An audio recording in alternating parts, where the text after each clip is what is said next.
Dr. Evelyn Moore stepped out of her car and took in the cool, salt-laden air of Blue Cove.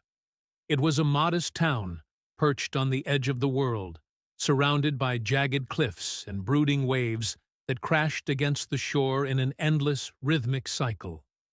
The ocean's roar seemed louder here, more insistent, as if it were trying to tell her something. She'd come seeking answers about the peculiar shared dreams the townspeople had been experiencing, stories she'd dismissed as sleepy town folklore until she'd seen the data. As she settled into her temporary home, she noticed the quietness of the town, interrupted only by the distant foghorn and the occasional rustle of seabirds. Her research kit sat on the desk, a comforting reminder of her purpose. Yet, there was a subtle unease lurking beneath Blue Cove's peaceful surface. She was determined to get to the bottom of it, whatever the cost. The next morning, Evelyn met Mia Lawson.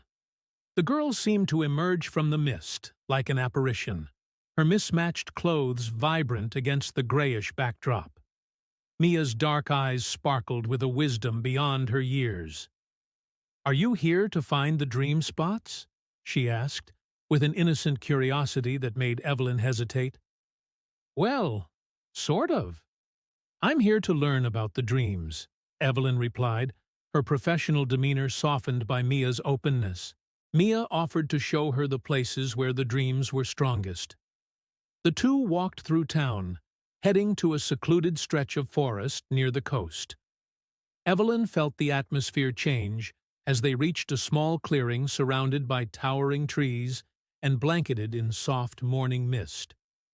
The air here seemed thick, electric, with an energy that sent a shiver down her spine. "People say they see shadows here," Mia whispered, as if the trees themselves might overhear. Evelyn closed her eyes, listening to the rhythmic sounds of waves and wind. In that moment, she felt something.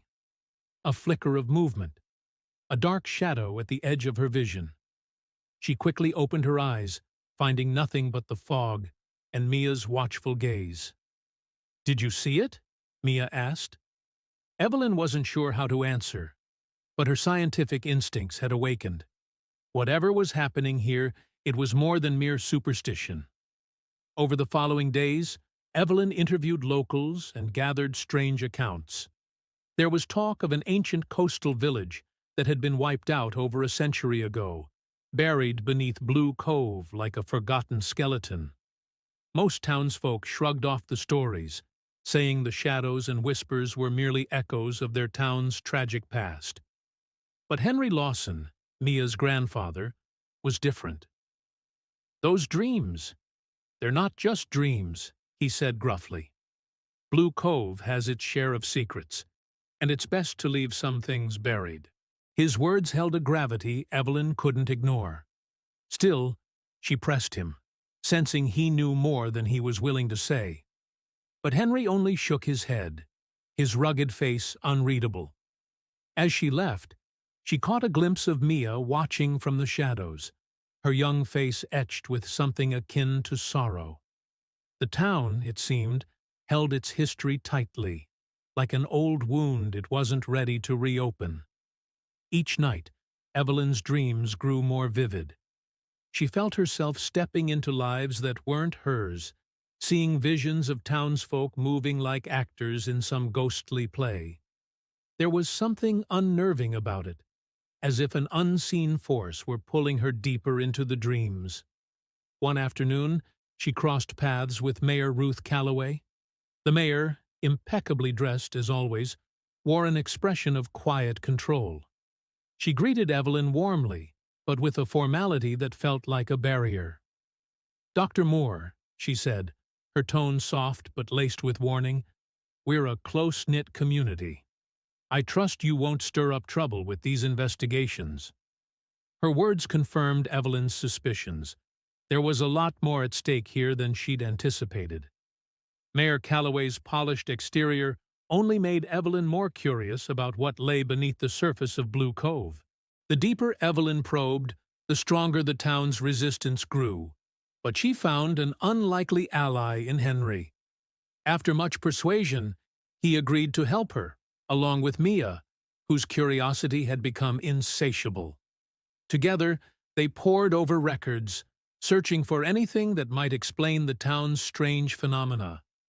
Finally, they stumbled upon an old journal. It belonged to Ruth Calloway's ancestor and detailed an eerie pact made by the townspeople to keep the past buried. A ceremony had been performed, a ritual meant to contain the souls of the lost village and prevent them from haunting the living. But something had broken the seal, allowing those spirits to drift into the dreams of Blue Cove's people. Reading those words sent a chill down Evelyn's spine. Whatever force had protected the town for so long was fading, and the past was rising, like a tide no one could hold back. The more Evelyn uncovered, the worse the dreams became. Mia started experiencing episodes where she was fully absorbed into the past, reliving the life of a child from the old village, warning her of a rift that would consume the town. The child's voice was terrified, pleading for help. Henry grew frantic, fearing for Mia's safety, and beginning to believe that Evelyn's research might indeed be their only chance. The townspeople started falling into strange trances, unable to wake. Blue Cove's atmosphere thickened with fear, and Evelyn knew she was running out of time. But Mayor Calloway became desperate, accusing Evelyn of inciting fear and threatening to end her work. Ruth's own dreams, she admitted reluctantly, had become nightmarish. There was no more denying it. The rift was growing. The journal described a coastal ceremony that could potentially restore the barrier between the living and the dead. But they needed the townspeople, all of them, to unite in the ritual. Evelyn, Henry, and Mia rallied the people of Blue Cove, urging them to help save their home. Ruth, visibly shaken, eventually agreed, realizing that if they didn't act now, Blue Cove would fall to the shadowy forces of its past. The night of the ceremony was eerie, the full moon casting an otherworldly glow over the cliffs. With Henry, Evelyn, and Mia leading, the townspeople gathered in a wide circle, hands clasped, repeating the ancient chants written in the journal. The air grew cold, and shadows danced along the edge of the cliffs, swirling in a dark, spectral fog.